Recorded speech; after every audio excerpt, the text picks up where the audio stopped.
இவர் வந்து யூடியூப்லாம் வந்து உழைச்சி வியூவர்ஸ் வாங்கி இவர் வந்து கார் வாங்கி இருக்காருன்ற ஒரு என்ன சொல்றது, ஒரு பின்பத்தை வந்து நான் இதில் உடைக்க விரும்புகிறேன். காணிகள் எங்களுக்கு வேணும், எங்களுடைய காணிகளை வந்து எங்களுக்கே தாங்கோ. அந்த விகாரை வந்து நீங்கள் சட்டவிரோதமாக வந்து கட்டப்பட்ட விகாரை, அதனால் என்னடி நீ கார் வாங்கினி, உனக்கு எங்கால காசு. ஒவ்வொரு அரசாங்கமும் வந்து பார்த்தீங்கன்னு சொன்னால் தமிழ் மக்களுடைய கோரிக்கைகளை நாங்கள் செய்வோம் என்று சொல்லி அவர்களுக்கு வந்து ஆசை வார்த்தைகளை மட்டுமே வந்து காட்டி கொண்டிருக்காங்க. ஓமே இல்லையோ, என்னை பற்றி ஒரு தவறான ஒரு என்ன சொல்ற 2 போட்டோவை போட்டுட்டு இவர் இப்படிப்பட்டார்னு சொல்லி வந்திருக்குது. மற்றபடி நான் அவங்க பக்கம் சாயறது, யாருடைய பக்கமே வந்து நாங்கள் சாயவும் இல்லை, யாருக்கு சப்போர்ட் பண்ணவும் இல்லை. ஹாய் ஹலோ வணக்கம். மற்றும் ஒரு காணொலி வாயிலாக இணைஞ்சிருக்கிறோம். இந்த காணொலியில் முக்கியமான ஒரு சில விடயங்களோட உங்களோட வந்து பகிர்ந்து கொள்ளலாம் அப்படின்னு சொல்லித்தான் இந்த காணொலி வாயிலாக வந்து இணைஞ்சிருக்கிறேன். குறிப்பாக இன்றைய நாளில் தையிட்டி பகுதியில் பெரிய ஒரு ஆர்ப்பாட்டம் ஒன்று முன்னெடுக்கப்பட்டிருந்தது. மற்ற நாட்களில் வந்து பார்த்தீங்கன்னு சொன்னால் இந்த அமாவாசை அந்த பருவம் அப்படியான நாட்களில் வந்து இந்த போராட்டங்கள் வந்து ஒவ்வொரு தடவைகளும் வந்து செய்கின்ற வளமை. ஆனால் இன்றைய நாளில் திடீரென்று ஒரு போராட்டம் ஒன்று முன்னெடுக்கப்பட்டிருக்கிறது.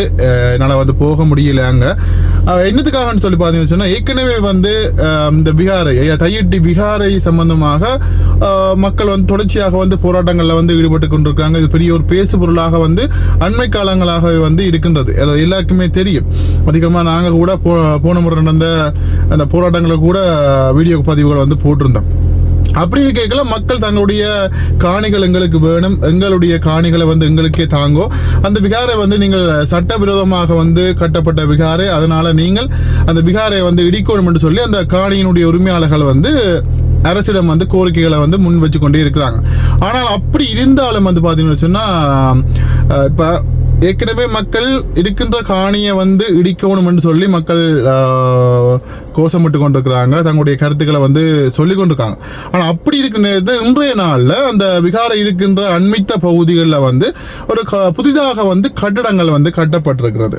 புதிதாக வந்து கட்டடங்கள் கட்டப்பட்டு இன்றைய நாளில் பிக்குமார்கள் வரவழைக்கப்பட்டு சிங்கள மக்கள் வந்து அங்கே விகாரைக்கு வந்து வரவழைக்கப்பட்டு பலத்த போலீஸ் பாதுகாப்போடு, இராணுவத்தினுடைய பாதுகாப்போடு இன்றைய நாளில் அந்த கட்டிடத்தை வந்து திறந்து வச்சுக்காங்க. அப்போ யோசிச்சு பாருங்க, இப்போ அனுர அரசாக இருக்கட்டும், இப்போ அனுர அவர்களும் வந்து யாழ்ப்பாணத்துக்கான வருகையை வந்து செய்கின்ற போதும் தமிழ் மக்களுக்கான நாங்கள் விடிவம் வந்து கொடுப்போம், காணியை வந்து நாங்கள் எல்லா காணிகளையுமே வந்து நாங்கள் விடுவிப்போம், அதோட எங்களுடைய அரசியல் கைதிகளை வந்து நாங்கள் விடுவோம் என்ற மாதிரி நிறைய வாக்குறுதிகள் வந்து சொல்லியிருந்தாங்க.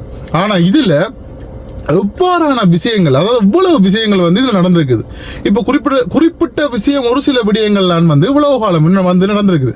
அதுலேயும் குறிப்பாக அந்த வசாவிலான வந்து அது ஒரு 500 மீட்டர் அந்த ஒரு வீதி மட்டும்தான் வந்து விடுவிக்கப்பட்டது. மற்ற என்ன விடுவிக்கப்பட்டது எனக்கு தெரிஞ்சு இப்போ வல்வெட்டித்துறையில் ஒரு புதிய ஒரு காப்பெட் ஒன்று போடப்பட்டது. அதுவும் ஒரு குறிப்பிட்ட அளவிலான ஒரு காப்பெட் வந்து போடப்பட்டது. அதுவும் ஏற்கனவே சென்ற அரசினுடைய அந்த நிதி ஒதுக்கி இருந்ததாக வந்து கூறப்படுகிறது. அந்த இதெல்லாம் வந்து இப்போ அந்த காப்பெட் வந்து போடப்பட்டு அதுலேயும் வந்து நிறைய பிரச்சனைகள், மக்கள் வந்து அமைச்சரோடையும் வந்து கொஞ்சம் முருகிய நிலைமையில வந்து கதைத்ததையும் வந்து நாங்கள் பார்க்கக்கூடிய மாதிரி இருந்தது. அப்படி இருக்கல ஒவ்வொரு அரசாங்கமும் வந்து பார்த்தீங்கன்னு சொன்னால் தமிழ் மக்களுடைய கோரிக்கைகளை நாங்கள் செய்வோம் என்று சொல்லி அவர்களுக்கு வந்து ஆசை வார்த்தைகளை மட்டுமே வந்து காட்டி கொண்டிருக்காங்க. ஓமே இல்லையோ, ஆசை வார்த்தைகளை மட்டும்தான் காட்டி கொண்டிருக்காங்க. தங்களில் வந்து ஆட்சி அமைந்த பிறகு அவர்கள் தங்களுடைய பழைய வேலைகளை வந்து பார்த்து கொண்டிருப்பாகத்தான் வந்து உணரக்கூடியதாக இருக்கின்றது. இதுக்கு முக்கியமாக வந்து இப்போ ஆணையரவில் கூட வந்து பார்த்தீங்கன்னு சொன்னால் அந்த பாதையில் வீதி தடைகளும் வந்து போடப்பட்டிருந்தது. முதல் வந்து பாதுகாப்பும் அதில் போனால் மறித்து செக் வாகனங்கள் எல்லாமே வந்து சோதிக்கப்பட்டுத்தான் அனுப்புகிற ஒரு வளமை இருந்தது. பிறகு டக்குண்டு வந்து பாராளுமன்ற தேர்தல், ஜனாதிபதி தேர்தலெல்லாம் வந்து நினைக்கிறேன் வந்த நேரத்தில் வந்து அந்த பாதைகள் எல்லாமே வந்து பாதைகள் எல்லாம் திறக்கப்பட்டது, காணி திறக்கப்பட்டது என்று சொல்லி மக்களுக்கு வந்து ஒரு நம்பிக்கையான ஒரு விண்பத்தை வந்து கிரியேட் பண்ணுற மாதிரி அவங்களுக்கு வந்து டக்குனு காணிகளை விட்டு கொஞ்சம் காணியும் விட்டு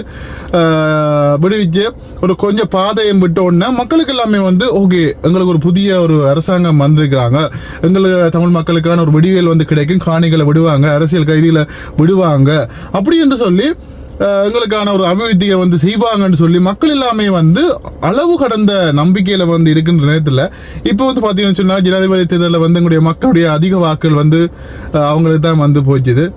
அது மட்டும் இல்லாமல் பாராளுமன்ற தேர்தலில் அமோக வார்ப்பு 3 பாராளுமன்ற உறுப்பினர்களை வந்து தெரிவு செய்து அனுப்பியிருந்தோம். அதுக்கு பிறகு இப்போ உள்ளூராட்சி மன்ற தேர்தல் வருது.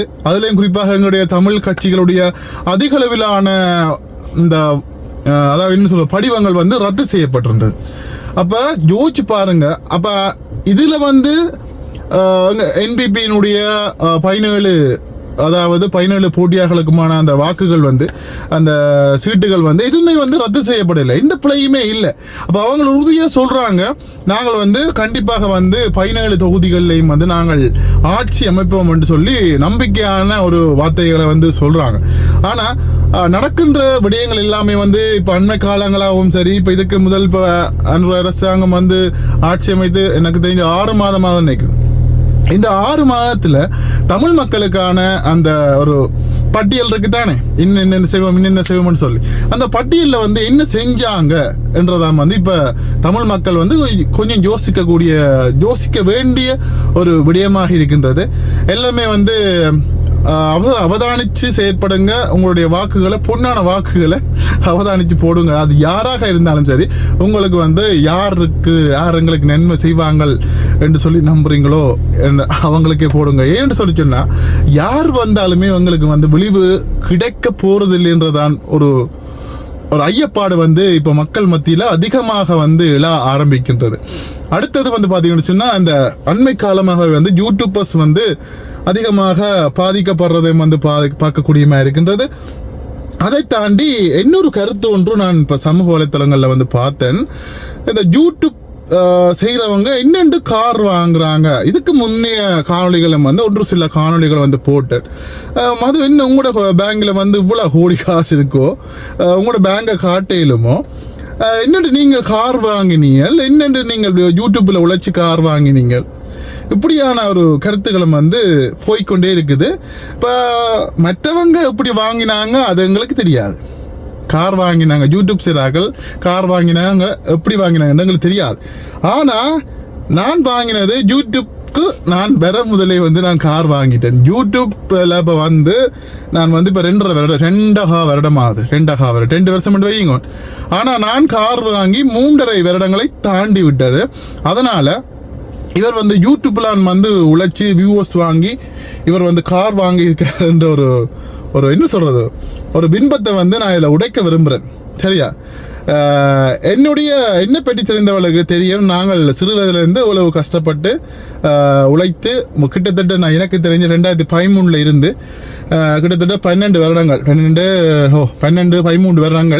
கடின உழைப்பின் பேரில் நாங்கள் வந்து இப்போ இந்த மாதம் தான் எனக்கு என்னுடைய வாகனத்துக்கு காருக்கு வந்து லீஸ் முடிஞ்சது. அந்த அளவுக்கு வந்து ஒரு கடினமான உழைப்பில் தான் இது மட்டும் இல்லாமல் என்னோட ஒரு பட்டா ஒன்றுக்கு டாட்டா டிமோ பட்டா ஒன்றுக்குது. அதுவும் நான் 2018ஆம் ஆண்டு 13 லட்சத்துக்கு வாங்கினான். இப்போ அதனுடைய பெறுமதி 21 லட்சம்.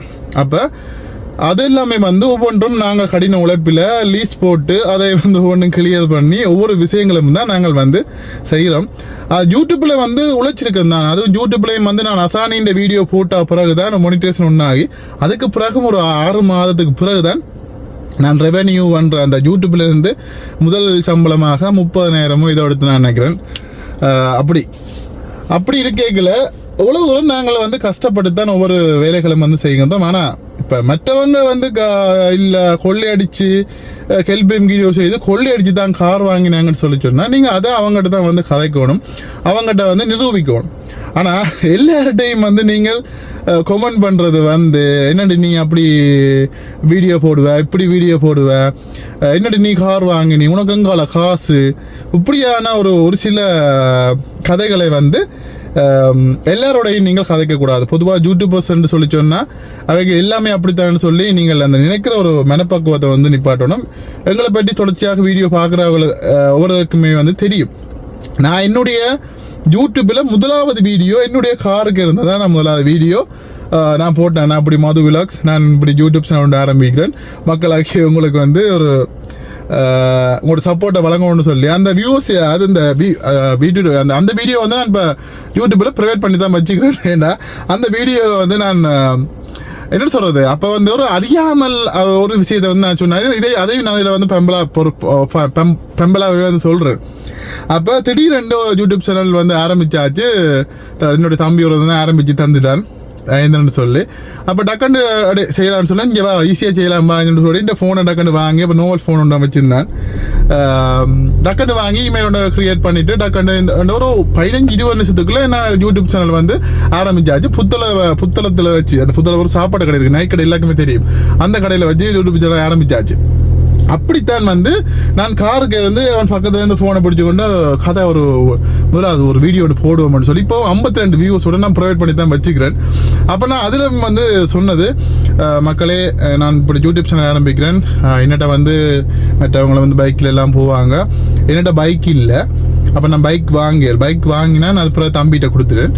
அப்போ என்னோட நாங்கள் பைக்கில் எல்லாம் போக மாட்டோம், எங்களோட காராக நிற்கிது, நான் காரில் போய்த்தான் வீடியோ போடணும்னு சொல்லி அப்படியான ஒரு நாங்கள் இப்போ அந்த நேரத்தில் கூட நாங்கள் ஒரு என்ன சொல்கிறது, என்னதான் எங்கள்கிட்ட கார் இருக்கிற இந்த கார் இருக்குன்னு சொல்லி ஒரு கர்வம் இல்லாமல் அப்படியான ஒரு ஃபன்னாக தான் அந்த ஒரு வீடியோவும் போட்டேன். அப்போ நேற்றைய நாள்லையும் ஒரு சில விமர்சனங்கள் எல்லாமே ஒரு வந்துச்சு. அதையும் வந்து நான் கணக்கில் எடுக்கையில் என்னென்னு சொல்கிறது, சில விடயங்களை வந்து நாங்கள் கதைக்காமல் விடுறது நல்ல விடயம். வெளிநாடுகளில் இருந்து கூட ஒரு சில பேர் வந்து ஃபோன் பண்ணி என்ன அப்படி இப்போ உங்களை பற்றி ஒரு நியூஸ் ஒன்று வந்திருக்குது என்னென்னு சொல்ல நான் சிரிச்சு போட்டு சொல்லியிருந்தேன். பிறகு என்னுடைய மனைவிக்கும் அந்த வீடியோவை வந்து காட்டியிருந்தேன். மற்ற சக நண்பர்கள் எல்லாமே வந்து ஃபோன் பண்ணி ஒரு சில விடயங்களை வந்து என்னை பற்றி ஒரு தவறான ஒரு என்ன சொல்கிறேன் 2 ஃபோட்டோவை போட்டுட்டு இவர் இப்படி போட்டார்னு சொல்லி வந்திருக்குது. அப்போ அது அவங்களோட இன்னத்துக்காண்டி எப்படி எல்லாம் செய்கிறாங்கன்றதை வந்து எனக்கு என்ன சொல்கிறது, அதை வந்து பெரிதாக எடுக்கக்கூடாதுன்னு நான் அப்படியே விட்டுட்டேன். ஏன்னா ஒரு உண்மைத்தன்மை இருந்தால் நாங்கள் பயப்படலாம், மற்றபடி நாங்கள் பயப்பட வேண்டிய அவசியமே இல்லை. அதனால தான் இன்றைக்கு இது சம்மந்தமாகவும் கதைக்கலாம் அப்படின்னு சொல்லி என்னை பற்றி ஒரு அவதூறு நேட்டினால் வந்திருந்தேன். அதை நான் பெருசாக கணக்கில் எடுக்க மாட்டேன். கணக்கில் எடுக்கையில் பிறகு அவங்களே அந்த வலைத்தளத்தில் இருந்து அதை அழிச்சிட்டாங்க. ஓகே, அதனால் பிரச்சனை இல்லை. அது மட்டும் இல்லாமல் இந்த கார் பிரச்சனை எல்லாருமே வந்து நான் வீடியோ போடல அதுக்கு ஒரு சிலர் வந்து இப்படியான கொமெண்ட்டுகளை வந்து செய்கிறாங்க. ஏன்னா மற்றவங்க வந்து கொள்ளையடிச்சு தான் வந்து கார் வாங்கினாங்களா யூடியூப்லன்றதை வந்து அவங்களுக்கு ஒரு என்ன சொல்கிறது, யாருமே ஒரு அறியாமல் கதைக்கிறாங்க நிறைய பேர். அப்போ அந்த அறியாமையை நாங்கள் கிளியர் பண்ணணும். அதுக்காகத்தான் இந்த ஒரு வீடியோ. முக்கியமான ஒரு சில 3 கருத்துக்களை வந்து இன்றைய நாளில் வந்து முன் வச்சிருந்தேன். காணொலி பற்றிய கருத்துக்களை வந்து சொல்லுங்கள். அது மட்டும் இல்லாமல் நான் இன்னொரு விடயத்தையும் வந்து இதில் சொல்லணும். ஒரு சில இதுக்கு முன்னே ஒரு சில பதிவுகள் வந்து நான் போட்டிருந்தேன் யூடியூப்பில். ஹெல்பிங் வீடியோ செய்கின்ற யூடியூபர் சம்பந்தமாகவும் அது நிறைய பேர் போட்டிருந்தேன். அதுவும் அவர்கள் சம்பந்தமாக அந்த ஹெல்பிங் வீடியோ செய்கின்ற யூடியூபர்ஸ் மூலமாக வந்து என்ன சொல்கிறது நன்மை அடைஞ்சார்கள். அவர் மேலே நல்ல அபிப்பிராயத்தில் இருக்கிறார்கள் வந்து தங்களுடைய கருத்துக்களை வந்து சொன்னாங்க. அதை மட்டும்தான் நான் பதிவு செய்தேன். நான் என்னுடைய கருத்துக்களை வந்து அதில் நான் சொல்லல. அதுவும் குறிப்பாக புலையண்டா அந்த மாதிரி தான் நான் அந்த கருத்துக்களை வந்து சொல்லியிருந்தேன். மற்றும் அந்த முன்னாள் போராளியினுடைய கருத்துக்களையும் வந்து கிட்டத்தட்ட 170-75% மக்கள் வந்து அந்த கருத்துக்களை வந்து நிறைய பேர் ஆதரிச்சிருக்கீங்க. மற்றவங்களை வந்து ஓகே என்ன செம்புதோக்குரியா அப்படின்ற மாதிரி நிறைய ஒரு சில கருத்துக்களையும் வந்து நீங்கள் அதில் சொல்லியிருந்தீங்க. ஓகே, அது பொதுவாக அவங்க வந்து கேட்டுக்கொண்டது நான் அவர்கள் மூலமாக வந்து நான் உதவி பெற்றிருக்கிறேன். அந்த யூடியூபர் மூலமாக வந்து உதவி பெற்றிருக்கேன். அதனால் நான் அவருக்கு ஒரு விடயத்தை வந்து சொல்லணும். அவர் இப்போ உள்ளுக்க இருக்கிறார், சிறையில் இருக்கிறார். அவருக்கு நான் ஃபோன் பண்ணி வந்து கதைக்கலாது. அப்போ அது உங்கள் மூலமாக எனக்கு இந்த உதவி கொண்டு செய்ய முடியுமா என்று கேட்டுக்கொண்டு இணங்கத்தான் வந்து நான் அந்த பதிவு வந்து போட்டேன். மற்றபடி நான் அவங்க பக்கம் சாகிறது யாருடைய பக்கமே வந்து நாங்கள் சாயவும் இல்லை, யாருக்கு சப்போர்ட் பண்ணவும் இல்லை என்றதை வந்து இதில் சொல்லிக்கொண்டு ஒரு மக்களுக்கு வந்து உதவி செய்தவங்க இப்போ சிறையில் இருக்கிறாங்க. அப்படியான ஒரு நியூஸை தான் அவங்க சொல்கிறோமே ஒழிய மற்றபடி அவங்களுக்கு செம்பு தூக்குறது இவங்களுக்கு செம்பு தூக்குறது அவங்க பக்கம் சாஞ்சி கதைக்கிறது அப்படியான விடயங்களை எதிர்பார்த்து நாங்கள் இதில் வீடியோ பதிவுகள் போடையில் என்றதை வந்து சொல்லிக்கொண்டு இனிமேல் அப்படியான ஒரு பதிவுகளை நான் போடக்கூடாது அப்படி என்று சொல்லி தான் நான் நினைக்கிறேன். ஏன்னா பல்வேறுபட்ட விமர்சனங்கள் வந்து கொண்டிருக்குது. ஒரு சில பேர் வெளிநாடுகளில் இருந்து கூட தம்பி உங்களுக்கு அவைகளை பற்றி தெரியாது, இவைகளை பற்றி தெரியாது, நீங்கள் முழுமையாக தெரிஞ்சு அப்படியெல்லாம் கதைக்க மாட்டீங்க என்ற மாதிரியும் வந்து கதைக்கிறீங்க. ஒரு சில பேர் வந்து ஃபோன் பண்ணி தம்பி என்னதான் வந்து யாருமே கெட்டது செஞ்சாலும் அவரால் நன்மை அடைஞ்சாக்கள் நிறைய பேர் இருக்கிறாங்க, நீங்கள் வந்து இப்படியான பதிவுகளை போடுங்க அப்படியும் கேட்குறாங்க அப்படியும் கேட்குறாங்க. அப்போ அதனால் நான் இனிமேல் பார்ப்போம், யோசிப்போம். முக்கியமான விஷயங்கள் என்று சொல்லி சொன்னால் ஒரு நியூஸ் மாதிரி சொல்லிட்டு போகலாம். எல்லா விடயங்களுக்கும் மூக்க நுழைக்கக்கூடாதுன்னு சொல்லித்தான் நான் நினைக்கிறேன். நீ அதுலேருந்து கொஞ்சம் விலகி இருப்போம் அப்படின்ட்டு நான் நினைக்கிறேன். பொதுவாக நீ எங்கட பொதுவான காணொலிகள் வளமையாக நாங்கள் போடுற காணொலிகளை வந்து போடலாம் அப்படின்னு சொல்லி தான் நினைக்கிறேன். ஓகே, இதில் வந்து எந்த ஒரு மனக்கசப்புமே இல்லை. உண்மையிலேயே சமூக வலைதளங்கள் வந்தாலே பிரச்சனைகள் வர்றது சாதாரணமான ஒரு விடயம். ஓகே, பார்க்கலாம். காணொலி பற்றிய கருத்துக்களை வந்து மறக்காமல் சொல்லுங்க, மறக்காமல் லைக் பண்ணி பாருங்க. இன்னொரு அழகான காணொலி வாயிலாக சந்திப்போம். என்ன பாய்.